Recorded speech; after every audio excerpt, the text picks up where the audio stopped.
Hi everyone, कैसे हैं दोस्तों। आपको अपने यूट्यूब चैनल विधान मेडिकल स्टोर में स्वागत है दोस्तों। जैसा कि आज हम आप लोगों को बताएंगे इंजेक्शन डेकाडुराबोलिन 25 mg 50 mg यूज बताएंगे, साइड इफ़ेक्ट्स बताएंगे, प्रिकॉशंस बताएंगे, स्टोरेज बताएंगे, संपूर्ण जानकारी देंगे दोस्तों। आप मेरे साथ बने रहें, विल बी कंटिन्यू। डेकाडुराबोलिन जो इंजेक्शन आता है ये 1 ml में आता है और इसको मैन्युफैक्चर करती है Zydus Cadila private limited company दोस्तों। और ये पेटेंट को ब्रांडेड मेडिसिन होती है और हम कह सकते हैं इसकी जो एक स्टोरेज रख रखाव की जो विधि टेक्निक है वो 30 डिग्री सेंटीग्रेड में रखना होता है।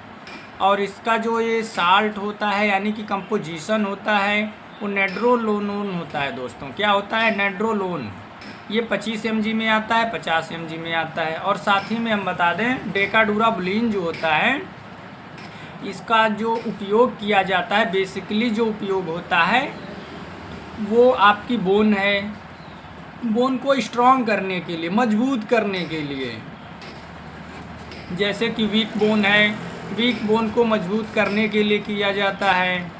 और कह सकते हैं बोन के स्टिमुलेट के लिए, ग्रोथ के लिए और प्रमोटिंग जो बोन की एक ऊर्जा है उसको प्रमोट करता है।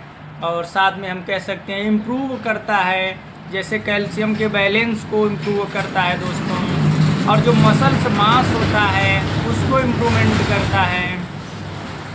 और जो डेकाडुराबोलिन जो इंजेक्शन होता है ये कंसल्ट डॉक्टर के अकॉर्डिंग कंसल्ट करके ही लेना चाहिए, लगवाना चाहिए दोस्तों।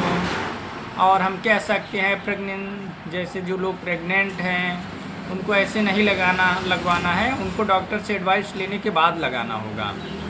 और साथ ही में हम आपको बता दें और इसके जो जैसे कह सकते हैं यूज ऑफ डेकाडुराबोलिन इंजेक्शन, इसका यूज क्या होता है।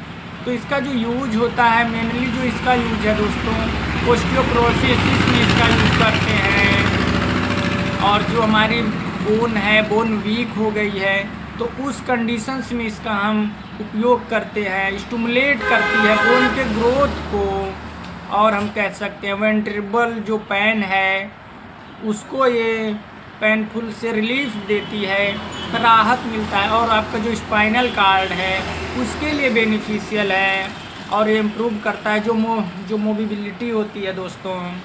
और साथ ही में ये कैल्शियम के इनबैलेंस को बैलेंस करता है और कह सकते हैं रिस्टोर करता है, बैलेंस इंक्रीज करता है कैल्शियम लेवल को, जिससे आपकी बॉडी जो है हेल्थी रहे।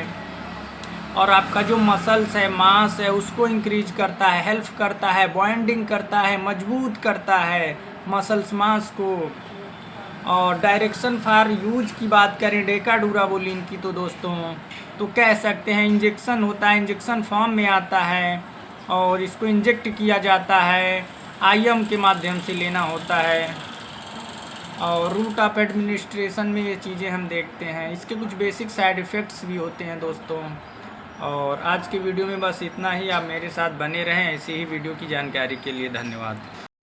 जैसा कि दोस्तों आप जानते हैं साइड इफ़ेक्ट्स ऑफ डेकाडुराबोलिन, इसके भी कुछ बेसिक साइड इफ़ेक्ट्स होते हैं। जैसे कि अगर आपने किसी भी व्यक्ति को डेकाडुराबोलिन आईएम दिया है, इंजेक्ट किया है, तो हो सकता है कुछ स्वेलिंग हो, रेडनेस हो, ऐसी दिक्कतें देखने को मिलती हैं। और साथ ही में अनकंफर्टेबल सेंसेशन और स्किन चीज़ें हो सकती हैं।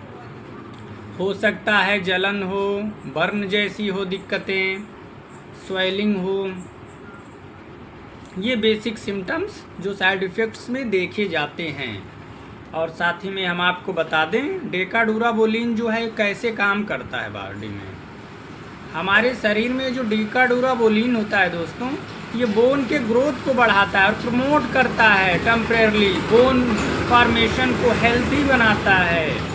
और साथ ही में हम बता दें ये जो है इंक्रीज कर देगा, जैसे मिनरल्स कंटेंट हो गए और कह सकते हैं प्रॉक्सिमल, जैसे कह सकते हैं डिस्टल रेडियस हो गया, लुम्बार हो गया, स्पाइन हो गया, इनको अच्छे से प्रमोट करता है, बोन को मेंटेन करता है, डेकोरेट करता है, इम्प्रूव करता है कैल्शियम को, कैल्शियम के बैलेंस को, मसल्स मास को अच्छे से। और कुछ सेफ्टी एडवाइस की बात कर लेते हैं।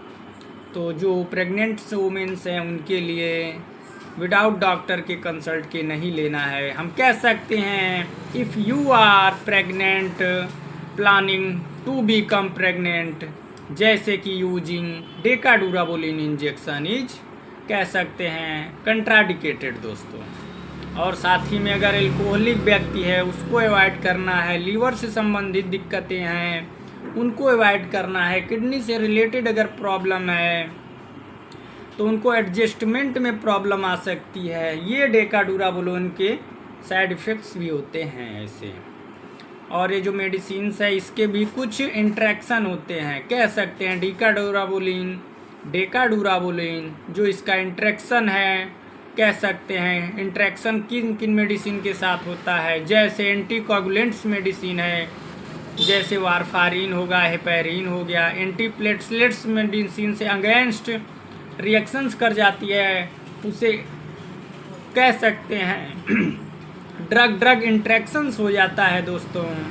और साथ ही में बता दें non steroidal anti inflammatory drugs से आइबुप्रोफेन, नेप्रोफेन, और कह सकते हैं anti diabetic medications, metformin, insulin, diuretics जो कैटेगरी की आती हैं, और हाइड्रोक्लोरोथियाजाइड कैटेगरी की जो मेडिसिन्स हैं, और ड्रग फूड इंट्रैक्शंस भी होता है। अगर एल्कोहलिक हैं तो दिक्कतें होंगी।